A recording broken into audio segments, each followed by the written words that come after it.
Well, hey students, real quickly, we're going to do our life group lesson for this Sunday, and it's simply titled Overcoming Worry. Overcoming Worry. We're going to look at Psalm 23, 1 through 6. Such a famous psalm here and such comforting words. So, Psalm 23, 1 through 6. The Lord is my shepherd, I have what I need. He lets me lie down in green pastures. He leads me beside quiet waters. He renews my life. He leads me along the right paths for his name's sake. Even when I go through the darkest valley, I fear no danger, for you are with me. Your rod and your staff, they comfort me. You prepare a table before me in the presence of my enemies. You anoint my head with oil.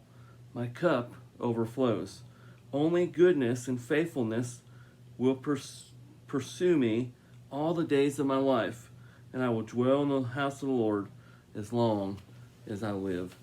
Well, just a few notes here, why we can overcome worry, and I just point out that all of us worry about something, and it's something that kind of changes over the course of a lifetime. When I was your age, I'd never think about worrying about children. Now I've got 5 kids, and I worry about their well-being.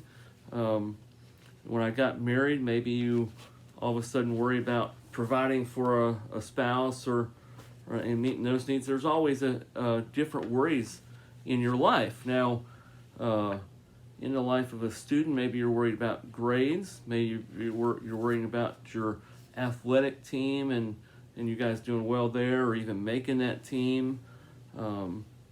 Maybe you're worried about relationships, boyfriend, girlfriend, or just friendships sometimes can go haywire. So there's a lot of things we can worry about. It's very natural, but we need to overcome it because we're dependent on God. And we're dependent on Christ in our life. But here's some points here from this particular passage. Number one, God guides us. If we're worried about the direction of our life, just remember, God guides us. The Lord is my shepherd. And a shepherd guides the sheep. So we have to look to him for wisdom and guidance in our life. The second thing is he provides for us. He provides for us. He lets me lie down in green pastures, and he leads me beside quiet waters. So thinking about a shepherd, he's got to get his sheep to where they have food, pastures, and where they can drink, meeting those needs. And then thirdly, he renews us. He renews us. In this body, we're going to lose strength, but it's God who renews us. In verse 3, it just says, he renews my life. He leads me along the right path for his name's sake. So he renews our life. The fourth thing I see is that he protects us. How? Through his rod and staff. They comfort us. His rod and staff comfort us, protect us. And we know a shepherd, if anything comes in on the sheep, they're going to take that staff and use that as protection. And that's symbolic of what God does for us, protecting his people. And then we know, because we have his presence, it gives us a couple things. Number one, it gives us comfort. Your rod and your staff, they comfort me. And it says, even when I go through the darkest valley, I fear no danger because you are with me. So just God's presence in our life and through the Holy Spirit, and all of us believers have the Holy Spirit us, so we have God with us. That should be a comfort to us. There's no darkness, no valley, no worry we ever go through that God will not walk with us through it. And so we just have to turn to him, and we trust him in that.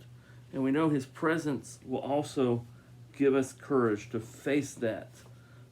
Give us courage to face whatever's going on. So that's why the psalmist here, which was David, could say, I fear no danger. Why do we fear no danger? Because we have God's presence with us. And so it gives us courage. And then finally, I just want to point out that we share in the victory of God. We share in his victory for his people. We know no matter how bad the world is looking right now, we know God is in control, and he's bringing it to his his sovereign ending. He's in control of this world. Now, politically speaking, if we get worried about what's going on there and things we've seen and just all the news in the last couple of weeks and what the news that'll come and the worry about that and what's going to happen, really we have to know we stand in a position of victory with our God. And you look at all throughout the scriptures, he tells us what's to come. And we know Jesus is coming back to redeem this earth. And he's coming back to rescue all that are his people when he does that. So we stand in eternal victory with the Lord. And so the result is verse 6, only goodness and faithful love will pursue me all the days of my life. I will dwell in the house of the Lord as long as I live. So we commit all our ways to him, understanding that we have this victory. Well, that was kind of a quick rundown this morning. Hope you're doing well. And we are going to start back to our Wednesday night groups, our Wednesday night youth group on February 3rd. And we'll start back with our Sunday morning life groups on January 31st. Looking forward to that. I'll talk to you later, students.